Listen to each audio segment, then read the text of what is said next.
Bismillahirrahmanirrahim. Alhamdulillah, puji syukur kita haturkan kehadirat Allah Subhanahu wa taala.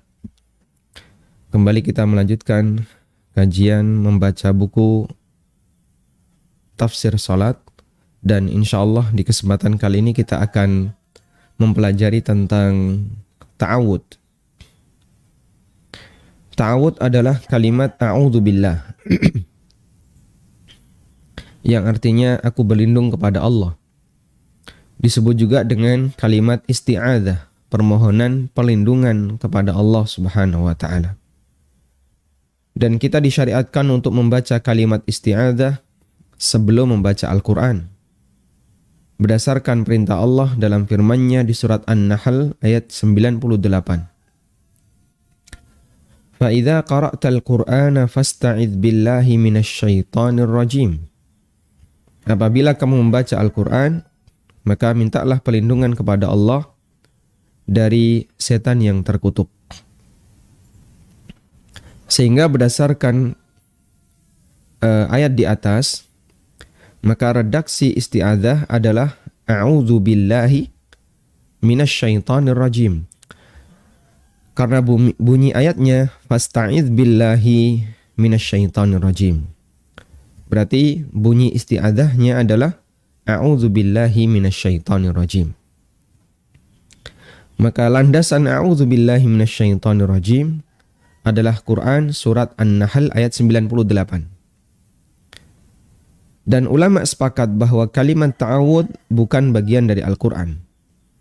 Al-Qurtubi mengatakan ajma'al ulama'u ala anna ta'awudha laysa minal Qur'an wala ayatan minhu.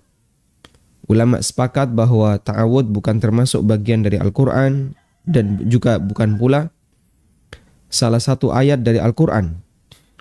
Wa huwa qaulul qari, dan ta'awud adalah ucapan orang yang membaca Quran, a'udzu billahi minasyaitonir rajim. Dalam sholat ta'awud kita baca sebelum membaca Al-Fatihah, karena Al-Fatihah merupakan surat pertama dalam Al-Quran. Sehingga kalau ada orang yang dia membaca ta'awud sebelum sholat, ini salah tempat. Sebelum takbiratul ihram dia mengucapkan a'udzu billahi minasyaitonir rajim, Allahu Akbar. Ini salah tempat. Anda baca ta'awud sebaiknya dilakukan sesuai dengan apa yang dipandu oleh Nabi SAW, yaitu dibaca sebelum baca Al-Fatihah. Artinya setelah kita membaca doa iftitah, Allahu Akbar, baca doa iftitah, lalu setelah itu membaca at-ta'awud.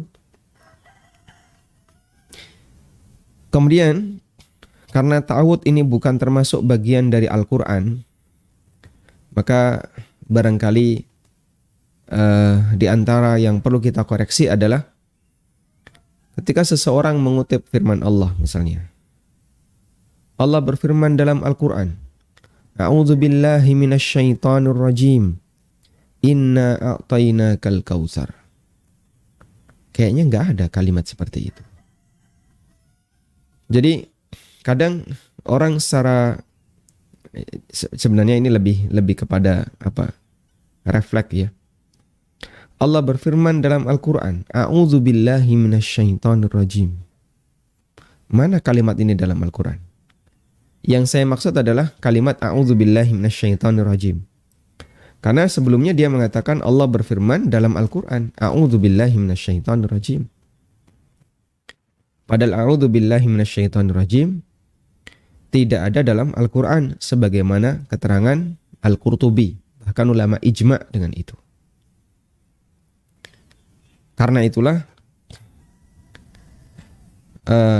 yang lebih tepat ketika kita mau membaca dalil dan mengutip ayat dari Al-Quran, maka sebaiknya tidak dilakukan dengan cara seperti ini. Allah berfirman dalam Al-Quran, a'udzu billahi minasyaitonir rajim, ya ayyuhalladzina amanu taqullaha haqqa tuqatih. Tidak ada bunyi seperti itu ya. Ya ayyuhalladzina amanu taqullaha haqqa tuqatih, sebelumnya bukan kalimat a'udzubillahi minasyaitonirrajim. Sehingga cukup kita sampaikan Allah berfirman, ya ayyuhalladzina amanu taqullaha haqqa tuqatih, tanpa perlu ta'awud. Loh, bukankah kita disyariatkan untuk membaca ta'awud sebelum membaca Al-Quran? Betul, kita disyariatkan membaca ta'awud sebelum membaca Al-Quran, tapi ini berlaku ketika pembacaan Al-Quran itu adalah untuk tilawah, bukan untuk istidlal. Karena begini ya, membaca Al-Quran itu ada 3. Membaca Al-Quran ada 3 tujuan. Pertama adalah tujuan tilawah. Di bagian inilah kita diperintahkan untuk memenuhi semua adab tilawah Al-Quran. Contohnya apa? Kita menghadap kiblat dalam kondisi sudah berwudu, suci dari hadas besar dan kecil. Kemudian menggunakan ta'awudz, membaca ta'awudz sebelum membaca Quran. Lalu membacanya dengan tartil. Membacanya dengan tartil dan aneka adab-adab yang lainnya yang diajarkan oleh para ulama. Sebagaimana yang Allah Subhanahu wa taala firmankan, warattilil Qur'ana tartila. Bacalah Al-Qur'an dengan cara tartil. Yang kedua, membaca Al-Qur'an dalam rangka untuk istidlal.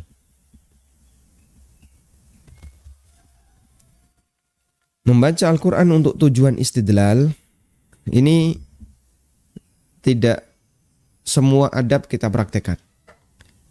Sehingga yang penting di situ adalah menyampaikan firman Allah Subhanahu wa taala sebagai pendalilan atas pernyataan yang kita sampaikan. Maka tidak diharuskan dengan tartil. Sehingga misalnya kita membaca surat ya atau membaca ayat, Allah berfirman, ya ayyuhalladzina amanu taqullaha haqqa tuqatih wa la tamutunna illa wa antum muslimun. Di situ ada banyak kaidah-kaidah tajwid yang tidak kita penuhi. Misalnya, kita tidak menggunakan panjang sebanyak berapa, misalnya 3 harokat.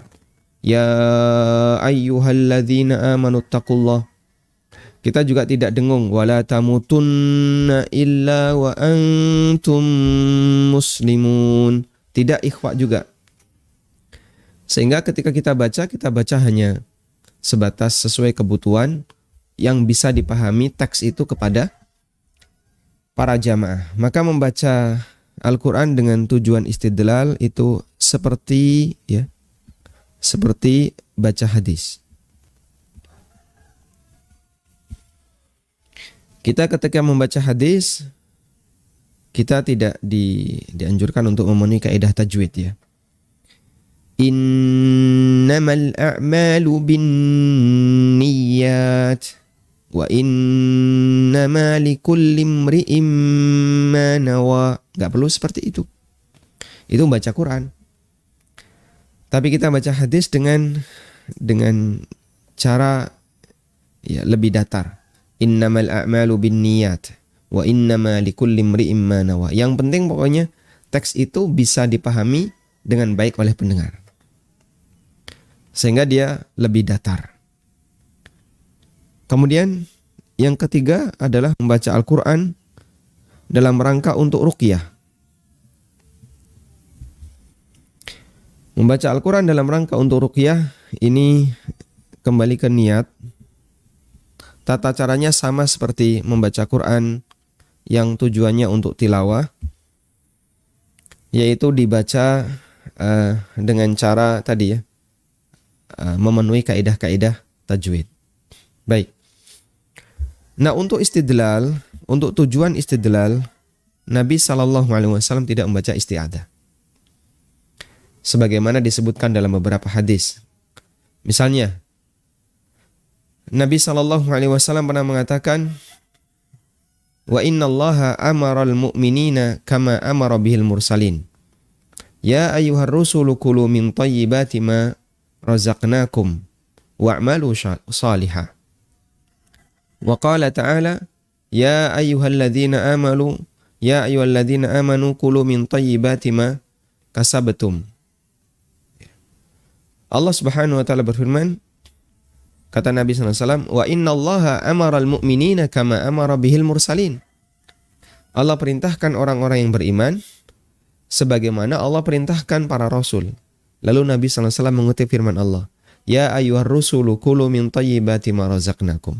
Wahai para rasul, makanlah dari makanan yang halal yang aku rizkikan kepada kalian. Demikian pula Nabi SAW ketika beliau berkhutbah mengawali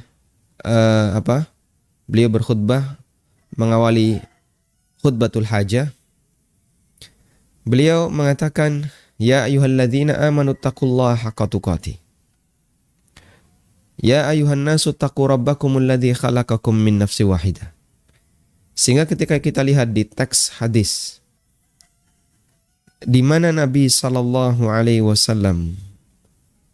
menyampaikan sebuah ceramah, lalu beliau mengutip ayat Al-Quran, beliau seperti membaca hadis.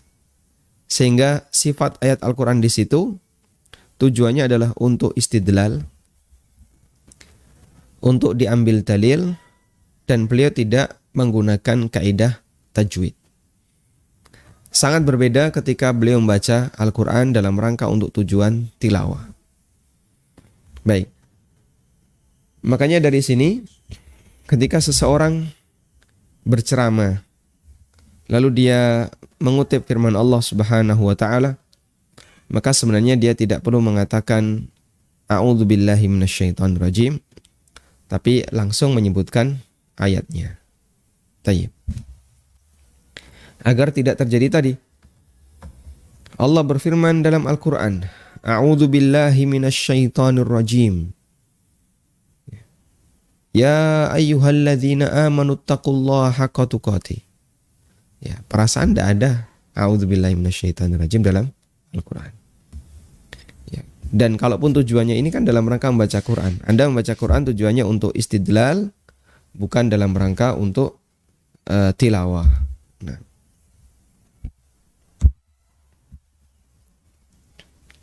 Selanjutnya, hukum membaca ta'awudz.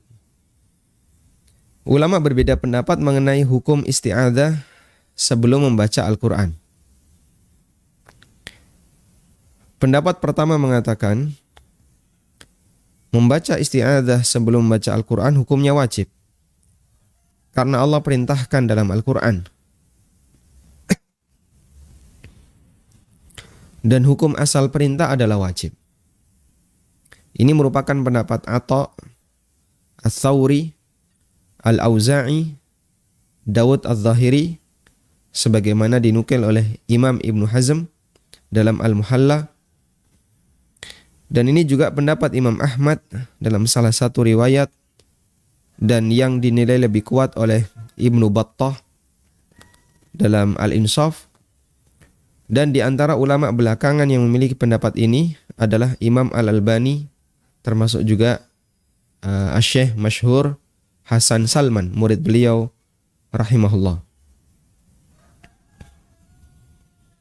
Ini pendapat yang pertama.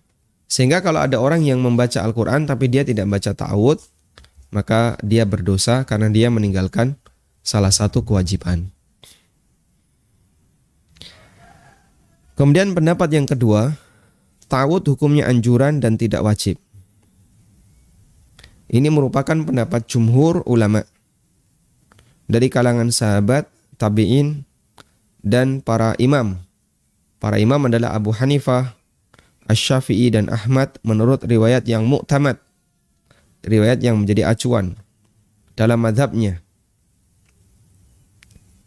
Dan pendapat yang lebih mendekati adalah pendapat jumhur berdasarkan riwayat dari Anas bin Malik radhiyallahu anhu bahwa beliau pernah melihat Nabi SAW tertidur. Ketika Nabi SAW bangun, Rasulullah SAW tersenyum. Lalu beliau mengatakan, "Unzilat alayya anifan suratun." Baru saja diturunkan satu surat kepadaku. Lalu Nabi SAW membaca, "Bismillahirrahmanirrahim. Inna a'tainakal kautsar. Fasholli li rabbika wanhar." Sampai akhir surat. Dan dalam kejadian ini Rasulullah SAW tidak membaca ta'awud ketika beliau membaca surat Al-Kautsar. Sehingga itu bukti bahwa membaca ta'awud hukumnya tidak wajib. Karena yang dilakukan oleh Nabi SAW di sini adalah membaca Al-Quran bukan dalam rangka istidlal. Dengan dalil beliau ingin membacakan itu kepada para sahabat karena baru saja diturunkan. Dan beliau mendapatkan wahyu itu dalam posisi beliau sedang tidur. Dan mudah bagi Allah Subhanahu wa taala untuk memberikan wahyu kepada sang nabi dalam posisi apapun sesuai dengan apa yang Allah kehendaki. Selanjutnya kita akan membaca hikmah disyariatkan membaca ta'awud. Kita disyariatkan untuk membaca ta'awud sebelum membaca Al-Quran. Padahal kata orang Al-Quran itu sendiri kan untuk mengusir setan. Tapi kenapa perlu membaca ta'awud sebelum membaca Al-Quran? Di antara hikmah besarnya adalah untuk menghilangkan was-was setan. Agar orang yang membaca Al-Quran bisa fokus melakukan tadabbur dengan apa yang dia baca. Dan ini jamaah, Anda hadirkan perasaan seperti ini ketika Anda membaca Quran. Kadang kita membaca Al-Quran, namun kita tidak bisa tadabbur. Rasanya ada perasaan bosan, pengen segera kita tinggalkan. Kadang ada perasaan misalnya kita banyak terganggu, nggak bisa fokus, salah-salah terus. Maka dalam kondisi seperti itu, segera mengulang ta'awud. Hentikan sementara membaca Qur'annya, lalu segera mengulang ta'awud. Ibnu Qayyim dalam kitabnya Ighatsatul Lahafan, beliau menyebutkan 7 hikmah membaca ta'awud sebelum membaca Al-Quran. Yang pertama, Al-Quran ibarat obat bagi penyakit yang ditanam setan dalam hati manusia, yaitu penyakit was-was, syahwat, dan berbagai keinginan yang buruk. Sehingga sebelum membaca Al-Quran, Allah perintahkan agar pembaca membersihkan hatinya dari penyakit yang disebarkan setan, sehingga hatinya menjadi lebih bersih, agar memungkinkan untuk mendapatkan hikmah dari tadabbur Al-Quran. Maka kita membaca A'udzubillahi minasyaitonirrajim agar setan tidak mudah mengganggu hati kita. Yang kedua, Al-Quran adalah nutrisi bagi hati yang berisi petunjuk, ilmu, dan kebaikan. Sebagaimana air merupakan nutrisi bagi tanaman, sementara setan adalah api yang akan membakar tanaman itu, setahap demi setahap. Sehingga dia berikan godaan bagi hati, dia pengaruhi hati kita, dikasih was-was dan seterusnya, dalam rangka untuk merusak hati, setahap demi setahap. Ketika tanaman ini subur, setan akan berusaha untuk merusaknya dan membakarnya. Karena itu Allah perintahkan membaca isti'adzah supaya perusak ini terusir agar tidak merusak tanaman subur setelah mendapatkan siraman dari Al-Quran. Kemudian yang ketiga, bahwa malaikat mendekat ke orang yang membaca Al-Quran dan menyimak dengan baik bacaannya. Sebagaimana dinyatakan dalam hadis dari Usaid bin Hudair radhiyallahu anhu, bahwa ketika beliau membaca Al-Quran, beliau melihat seperti awan yang tengahnya ada lampu. Jadi turun seperti ada lampu, ada awan yang turun dan penuh dengan lampu. Saat Usaid bin Hudair ini membaca Quran, Nabi SAW memberitahu bahwasanya itu adalah malaikat. Dan ketika itu Usaid membaca di rumahnya, lalu ada anaknya yang bernama Yahya. Kemudian saat ada seperti itu, kudanya Usaid bin Hudair, kudanya itu meronta-ronta. Jadi mungkin ini binatang ya, mungkin dia ketakutan atau apa, dia meronta-ronta pengen lepas. Nah, Usaid khawatir kalau ini diteruskan nanti kudanya akan ganggu Yahya, anaknya yang sedang tidur. Akhirnya bacaan Usaid bin Hudair ini dihentikan. Lalu awan tadi naik ke langit. Awan tadi naik kemudian hilang. Lalu diceritakan kepada Nabi SAW. Kemudian Nabi SAW mengatakan bahwasanya itu adalah malaikat.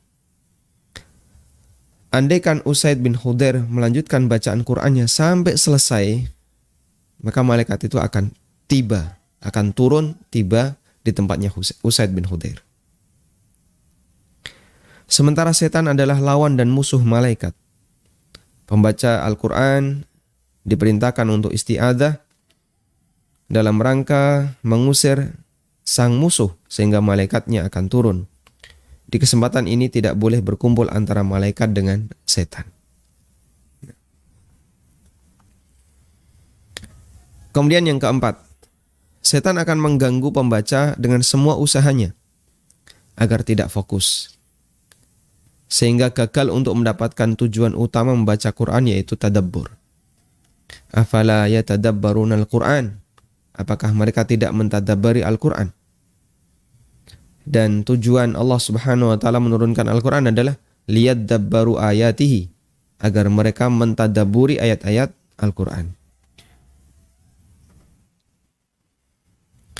Yang kelima, pembaca Al-Quran hakikatnya sedang bermunajat kepada Allah dengan membaca kalamullah. Sementara Allah sangat mengizinkan agar pembaca memperindah bacaan Qur'annya. Artinya Allah sangat mencintai agar dibaca dengan sempurna. Sementara setan yang dilantunkan adalah nyanyian, sehingga setan diusir agar hamba lebih fokus bermunajat kepada Allah Subhanahu wa taala. Yang keenam, Allah menyebutkan, "Wa ma arsalna min qablika mir rasulin wala nabiyyin illa idza tamanna alqa asyaitanu fi umniyatihi fayansakhullahu ma yulqi asyaitan thumma yuhkimullahu ayatihi." Dan kami tidak mengutus sebelum kamu seorang rasul pun, dan tidak pula seorang nabi, melainkan idza tamanna, apabila ia membaca wahyunya, tamanna, alqa syaitanu fi umniyati, setan pun memasukkan godaan-godaan terhadap apa yang dia baca. Sehingga siapapun rasul di masa silam, ketika membaca Al-Quran atau membaca wahyu Allah yang Allah wahyukan kepadanya, setan itu ganggu. Fayansakhullahu ma yulqi syaitan, maka Allah menghapuskan apa yang dihembuskan oleh setan, apa yang dimasukkan oleh setan. Tsumma yuhkimullahu ayatihi, dan Allah menetapkan ayat-ayatnya, sehingga ayat itu dijaga oleh Allah dan tidak tercampur dengan gangguan setan. Jika seperti ini kondisi para nabi ketika membaca wahyu Allah, apalagi manusia biasa. Makanya ketika kita membaca Al-Quran sangat disyariatkan untuk membaca at-ta'awud.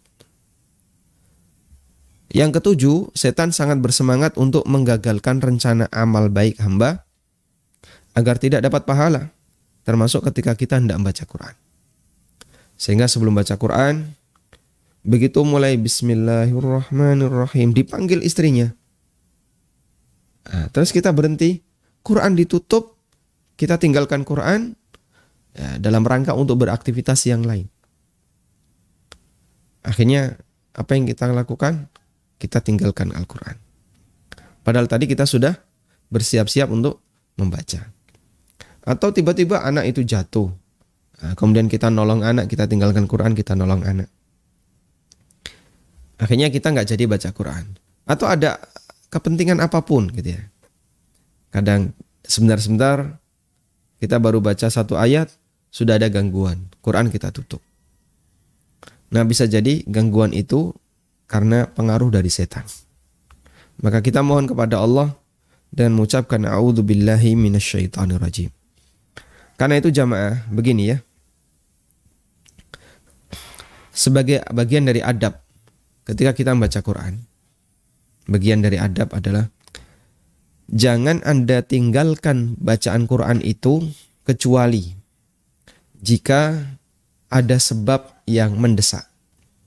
Misalnya, karena sudah selesai sampai akhir surat. Misalnya Anda membaca surat Al-Kahfi, selesai sampai akhir surat, sudah selesai baca Quran. Atau yang kedua, karena sebab sangat ngantuk. Sehingga Anda ketika membaca dipaksakan malah keliru-keliru, salah-salah. Nah, nanti jadinya rusak bacaan Qurannya. Maka sebaiknya Qurannya ditutup. Dan kalau mau wudhu silahkan. Kalau kemudian sudah selesai mau tidur ya silahkan.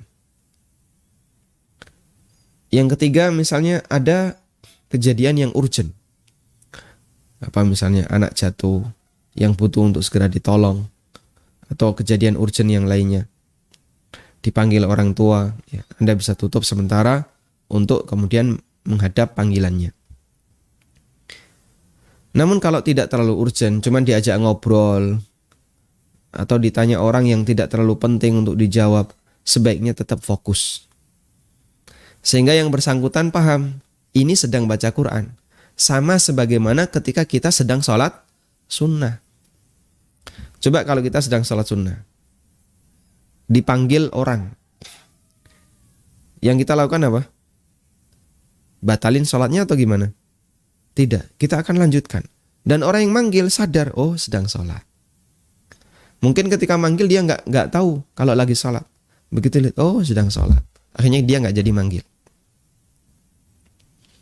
Tapi kalau panggilan orang tua, kita hentikan sholat itu dan kita menghadap panggilan orang tua. Namun kalau sifatnya tidak terlalu urgent, tidak terlalu mendesak, maka kita lanjutkan sholat. Seperti itu pula adab dalam membaca Al-Quran. Ibnu Umar demikian. Beliau sedang baca Quran, diajak ngobrol, didiamin aja baca Quran. Saya sedang bersama kalamullah. Kamu ngobrol dengan saya nanti dulu. Selesaikan ini dulu, baru nanti ngobrol dengan saya. Nah, agar kita tidak termasuk orang yang meninggalkan kalamullah, tapi kita beralih kepada kalamun nas. Sehingga bagian dari adab adalah kita selesaikan dulu bacaan Quran ini sesuai dengan target yang kita kehendaki, baru setelah itu kita melakukan aktivitas yang lain. Selanjutnya, kembali kepada masalah membaca ta'awud dalam sholat. Apakah ta'awud dalam sholat dibaca di setiap rakaat ataukah dibaca di rakaat pertama saja? Ulama berbeda pendapat dalam masalah ini. Pendapat pertama mengatakan isti'adzah hanya dilakukan di rakaat pertama. Dan ini merupakan pendapat jumhur ulama. Yang kedua, isti'adzah dilakukan di setiap rakaat. Ini merupakan pendapat Hasan al-Basri, Atha' bin Abi Rabah, Ibrahim an-Nakhai, dan pendapat dalam mazhab Syafi'iyah. Nah, Pada firman Allah di surat An-Nahl ayat 98 disebutkan bahwa Allah memerintahkan untuk membaca ta'awud setiap kali hendak membaca Al-Quran. Wa idza qara'tal Qur'ana fasta'idz billahi minasyaitonir rajim. Kalau kamu hendak membaca Quran, maka fasta'idz billah. Mintalah perlindungan kepada Allah dari setan yang terkutuk. Dan dalam setiap rakaat salat kita membaca Al-Quran, yaitu membaca apa? Surat Al-Fatihah. Ini menunjukkan bahwa bacaan ta'awud dianjurkan pula untuk dibaca setiap rakaat. Selesai kita takbiratul ihram, kemudian membaca iftitah, kita baca ta'awud lagi. Karena kita mau membaca Al-Quran. Nanti di rakaat yang kedua, mau membaca Fatihah, kita membaca ta'awud lagi. Karena kita mau membaca Al-Quran. Dan begitu seterusnya. Sebagaimana yang diperintahkan oleh Allah, apabila kamu mau membaca Quran, fasta'idz billahi minasyaitonir rajim. Nah, sehingga kita mengulang bacaan ta'awud setiap rakaat. Wallahu alam. Ini hanya sebatas tarjih yang bisa kami berikan. Pemilihan pendapat yang kuat yang bisa kami berikan.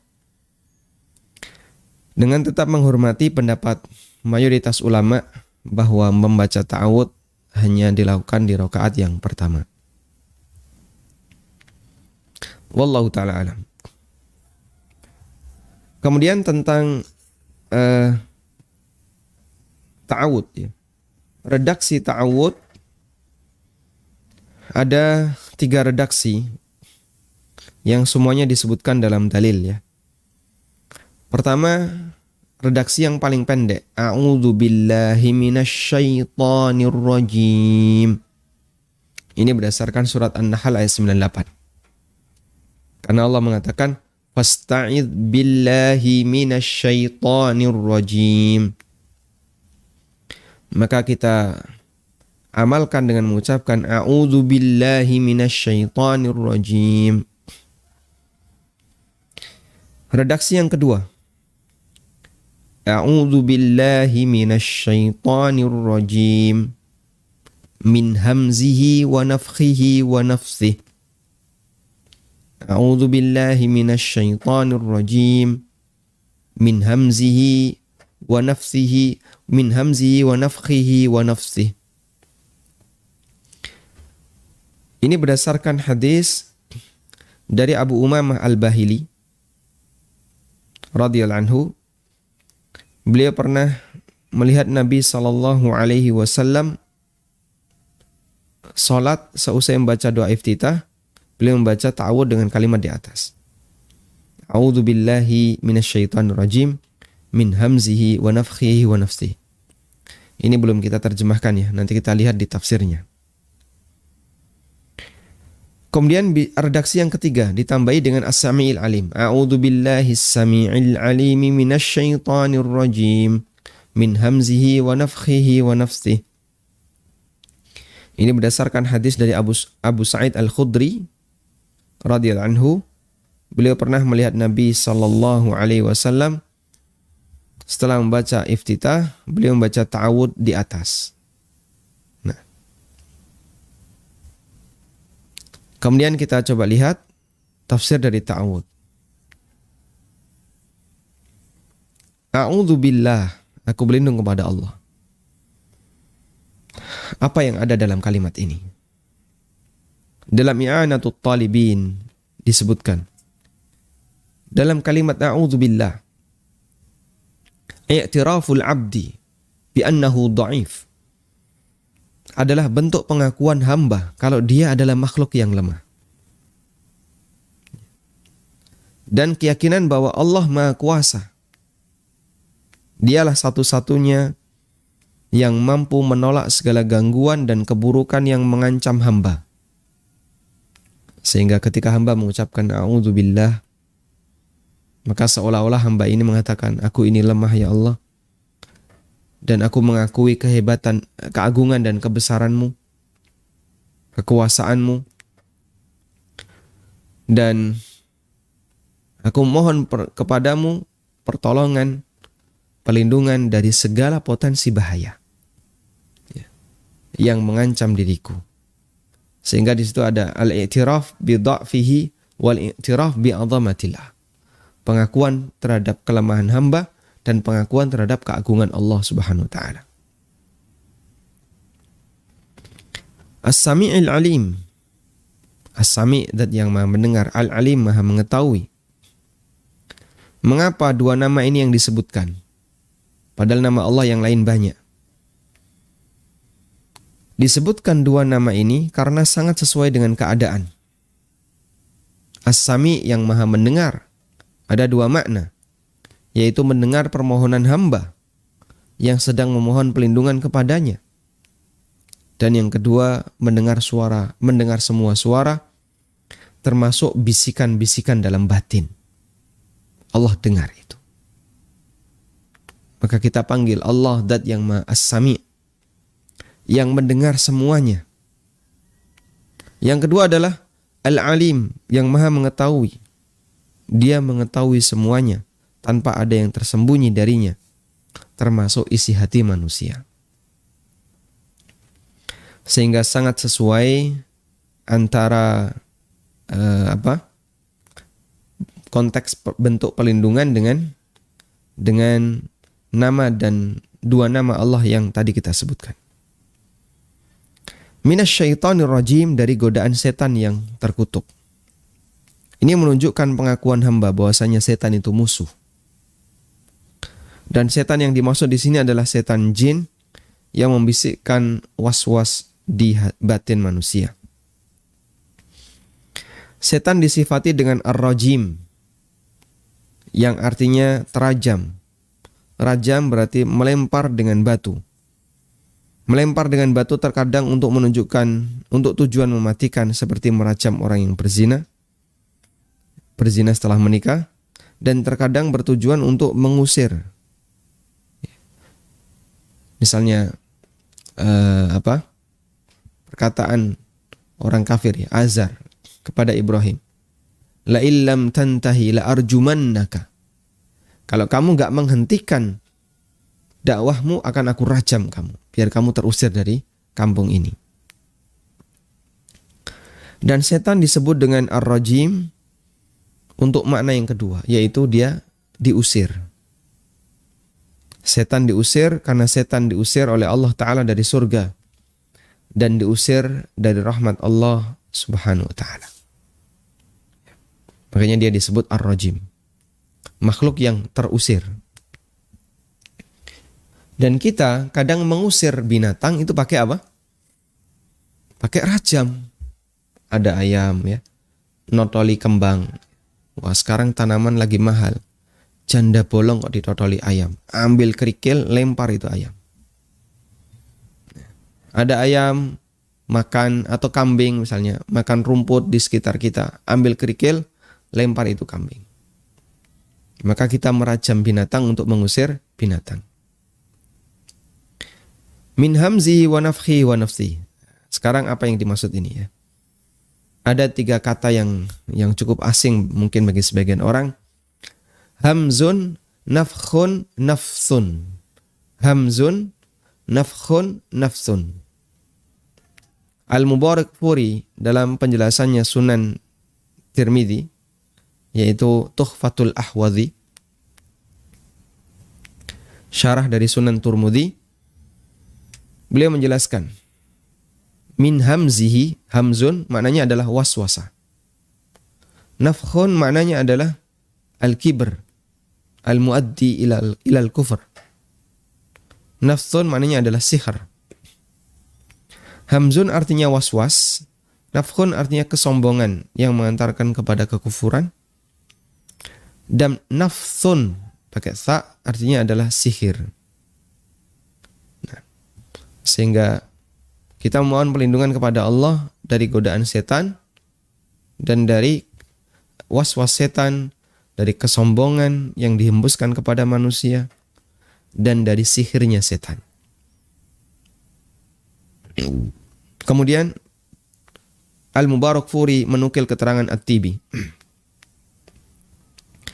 An-nafkhu, ungkapan untuk menyebut kesombongan karena setan meniupkan was-was, sehingga dia merasa besar di hadapannya dan menghina manusia. Kemudian an-nafsu adalah ungkapan untuk menyebut syair, karena ini yang dilantunkan seperti ruqyah, seperti jambi-jambi. Jadi keterangan Al-Mubarakfuri menukil dari At-Tibi. An-nafsu adalah syair yang dibaca oleh setan, dan syair itu seperti jambi-jambi, seperti ruqyah yang digunakan untuk menyihir, ya, digunakan untuk menyihir manusia. Allah berfirman di surat Al-Isra, wastafzis man istata'ta bisautik.